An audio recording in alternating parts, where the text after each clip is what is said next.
সরকারি কোষাগারের টাকায়, সিটি কর্পোরেশনের টাকায় তারা নিজেদের নির্বাচনী প্রচারণা করছেন, সিটি কর্পোরেশনের লোগো ব্যবহার করছেন সে ধরনের প্রচারণায়, এবং যাদের দায়িত্ব আসলে নগরীতে অতিরিক্ত পোস্টার এগুলো সরানো, এগুলো পরিষ্কার পরিচ্ছন্ন রাখা, তারা লাখ লাখ পোস্টার লাগিয়ে নগরটা দূষিত করে ফেলেছেন। এবং আমরা তো দেখেছি যে সিটি কর্পোরেশন আমাদের কাছে একটা কেস স্টাডি হয়ে গেছে জনগণের জায়গা থেকেও, যে তারা আসলে মেয়র হলে কিভাবে কি করবেন।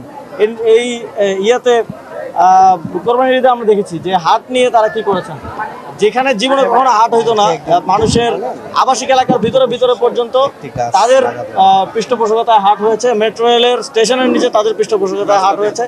এই যে অব্যবস্থাপনা তারা প্রশাসক হয়ে করেছেন, এটা দিয়ে তারা প্রমাণ করে দিয়েছেন যে তারা মেয়র হওয়ার, এই শহরের মেয়র হওয়ার যোগ্য না। এবং আগামী দিনেও আমরা মনে করি যে কোনোভাবেই তাদের এই প্রশাসকের পদে বসে থেকে নির্বাচন করতে দেওয়া উচিত না।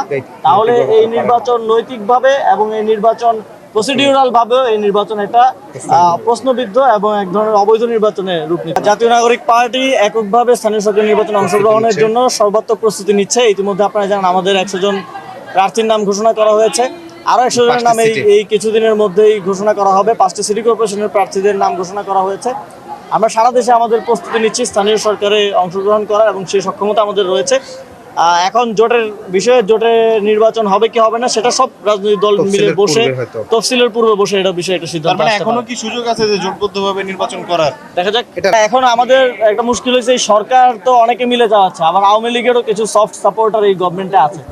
এখন আমরা দেখি যে আওয়ামী লীগের এই সরকারের একটা অংশ তারা ইলেকশন কমিশনের সাথে কথা বলে আওয়ামী লীগের নেতারা যেন নির্বাচন অংশগ্রহণ করতে না পারে, যারা আওয়ামী লীগের পোস্টেড আছেন বা আওয়ামী লীগ করেন, সেটা নিয়ে আলাপ করছে।